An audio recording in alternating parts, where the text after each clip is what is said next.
इंदौर में लव जिहाद फंडिंग के सनसनीखेज मामले में आरोपी बनाए गए कांग्रेस पार्षद अनवर कादरी अब तक फरार है। पुलिस की 5 टीमें उनकी तलाश में मध्य प्रदेश के अलावा अन्य राज्यों में भी दबिश दे रही है। साथ ही अब उनकी संपत्ति की जांच भी तेज कर दी गई है। दरअसल इंदौर के बाणगंगा इलाके में लव जिहाद फंडिंग मामले में 2 युवकों ने आरोप लगाया था कि उन्हें 1 लाख और 2 लाख रुपए की फंडिंग पार्षद अनवर कादरी द्वारा की गई थी। जांच में सामने आया है कि कादरी पर पहले से कई गंभीर आपराधिक मामले दर्ज है, लेकिन जब से इस प्रकरण में उनका नाम आया है वे लगातार फरार है। पुलिस ने अब उनकी संपत्तियों की जांच भी शुरू कर दी है। मामले में पुलिस का कहना है कि प्रतिबंधात्मक कार्रवाई के साथ ही अब उसकी संपत्ति संबंधित जानकारी भी जुटाई जा रही है और नियम कानून के अनुसार ही पूरी कार्रवाई भविष्य में की जाएगी। अभी फिलहाल बताया जा रहा है कि सदर बाजार क्षेत्र में एक मकान है, साथ ही परिवारजनों के नाम पर भी कुछ अचल संपत्तियां हैं जिनकी जानकारी जुटाई जा रही है। संभागायुक्तों को और नियम अनुसार जो अधिकारी इसके लिए जिम्मेदार हैं उनको पत्र जारी कर रहा हूं कि इनकी पार्षदी खत्म की जाए।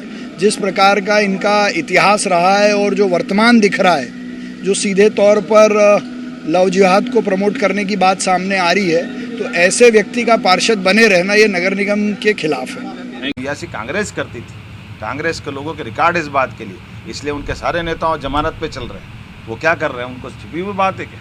कि कांग्रेस समझ ले इस बात को कि भाजपा के लोग अपनी जनता के लिए जवाबदार हैं, अपनी सरकार को जवाबदेही से चलाना जानते हैं और हमारे राज्य के अंदर जो कानून तोड़ेगा उससे निपटना भी जानते हैं। वो डकैत हो या डकैत का बाप हो, सबसे निपटना हम जानते हैं।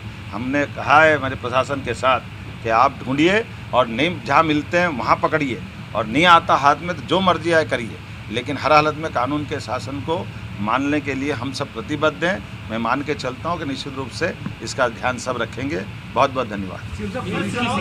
अनवर कादरी की गिरफ्तारी के लगातार प्रयास किए जा रहे हैं। ये बाणगंगा थाने के 2 मामलों में आपराधिक षड्यंत्र के मामले में फरार है और इसके अलावा एक एनएसए का वारंट भी जारी हुआ है और इसकी गिरफ्तारी के लिए लगभग 10,000 रुपए आगे नाम घोषित किया गया है। लगातार टीम प्रयास कर रही है और जल्दी इसकी गिरफ्तारी की जाएगी और संभावना है कि अगर और भी इनाम बढ़ाया जा सकता है। ये इसमें लगातार कार्रवाई चल रही है। टीमें हर फैक्ट को वेरीफाइड कर रही है और आइडेंटिफिकेशन के आधार पर डेफिनेटली उन्हें गिरफ्तारी की जाएगी। सारी जांचें चल रही हैं, इसमें इन्वेस्टिगेशन का पार्ट है। इन्वेस्टिगेशन के पॉइंट ऑफ व्यू से वो सारी कार्रवाई की जा रही है।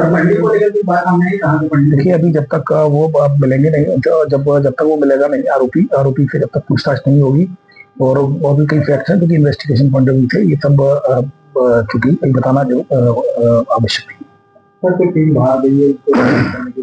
इसमें चूंकि गोपनीयता को बरकरार रखते हुए इन्वेस्टिगेशन के में ये सीक्रेसी है, इसको मेंटेन किया जाता है। कुछ बातें जो इन्वेस्टिगेशन के पॉइंट ऑफ व्यू से बताना